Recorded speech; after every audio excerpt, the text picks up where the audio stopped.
Hallo zusammen und herzlich willkommen zurück zur Kryptographie. So, heute wollen wir den Decisional Diffie-Hellman besprechen und der ist sozusagen die Grundannahme für einige andere Sachen. Deswegen ist es wichtig, dass ihr den versteht und wichtig ist natürlich auch, dass ihr das bisher soweit verstanden habt. Okay, was der Decisional Diffie-Hellman, der DDH kurz, besagt, ist folgendes. Für einen Angreifer bzw. für jemanden, der einfach nur zuguckt, und diese Sachen hier bekommt G hoch X, dann noch ein G hoch Y und wenn ich jetzt noch tippen könnte, G hoch X mal Y, der kann das hier, also diese vier Zahlen nicht unterscheiden, der kann machen, was er möchte. Er kann sie nicht unterscheiden davon, dass hier ein G hoch Z steht.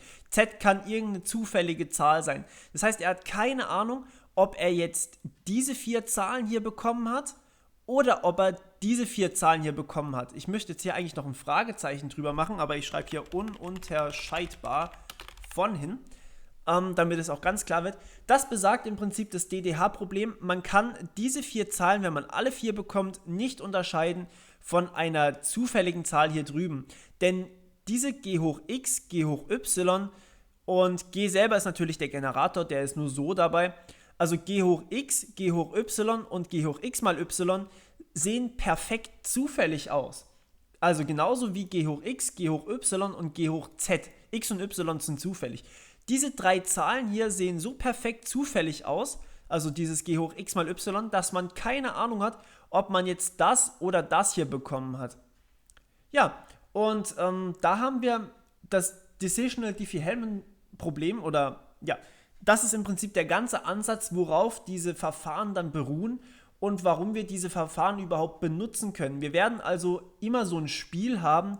Ihr erinnert euch hoffentlich noch an die Sicherheitsspiele aus der symmetrischen Reihe, dass wir hier G hoch X und G hoch Y und G hoch X mal Y dem Angreifer liefern und er kann es nicht unterscheiden von einem zufälligen G hoch Z. So werden unsere ganzen Spiele aufgebaut sein. Ihr könnt euch gerne mal so das Diagramm dazu hinbasteln.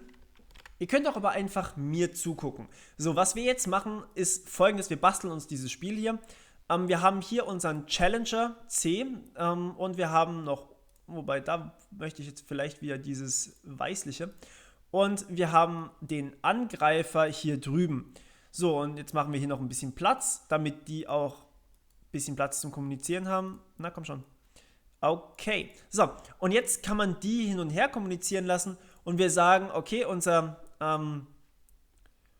Angreifer bekommt im Prinzip hier drin, wir wählen uns ein zufälliges Bit wieder mal aus 0 und 1, also wie immer schon. Keine Sorge, das ist jetzt nur eine leicht andere Schreibweise. Ich glaube, so hattet ihr das bisher noch nicht gesehen.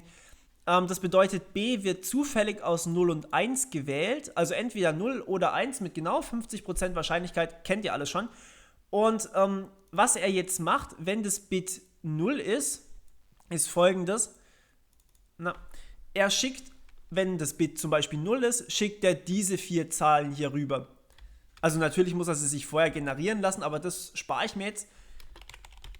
Falls b gleich 0 und er schickt diese anderen Zahlen hier, also mit einem zufälligen Z. Z ist auch perfekt zufällig, wir nehmen einfach immer an, dass alles perfekt zufällig ist. Falls b gleich 1. So, und was jetzt der Angreifer macht, der muss irgendwas berechnen, der läuft wieder mal in polynomialer Laufzeit. Das heißt, er hat nicht unbegrenzt jetzt Ressourcen zur Verfügung, sondern er muss alles effizient berechnen können. Brute Force ist hier keine Option für ihn. Und der liefert uns ein Bit B' zurück und gewinnt das ganze Spiel, falls dieses B' wieder mal gleich dem B ist. So funktioniert das Ganze wieder mal. Und ja, wenn er gewinnt, dann kann er offensichtlich das DDH-Problem lösen, also auch D-Log ziehen zum Beispiel, denn anders kann man das nicht wirklich brechen. Und ja, man nimmt hier an, dass die Chancen, dass der Angreifer A, hier drin ist ein A, dass der Angreifer A gewinnt, dass diese verschwindend gering sind oder auch vernachlässigbar. Ihr erinnert euch an diese Nägel-Funktion. Das heißt, wir haben B gleich B' ist mit Wahrscheinlichkeit packe hier wieder mal dieses PR drumrum. PR von b gleich b' ist kleiner gleich 1,5, weil er könnte ja einfach raten. Das ist ja immerhin 50% Chance, dass er richtig rät. Und er hat eine vernachlässigbare Wahrscheinlichkeit, dass er auch so noch dazu was hat. Also zum Beispiel könnte er hier Brute Forcen, einfach in der Mitte anfangen oder sowas und dann kriegt er halt zufällig das Richtige raus. Kann aber nicht wirklich was damit anfangen. Also mit vernachlässigbarer Wahrscheinlichkeit gestehen wir ihm zu, dass er so einen Brute Force Angriff durchkriegt, aber das schafft er eigentlich nicht.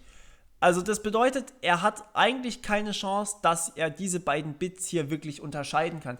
Und darauf werden wir jetzt unsere Verfahren aufbauen sozusagen.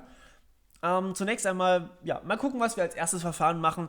Heute, wie gesagt, nur das DDH. Okay, ich hoffe, es hat euch mal wieder gefallen und ja, wir hören uns beim nächsten Mal. Wie immer, bis dann, ciao.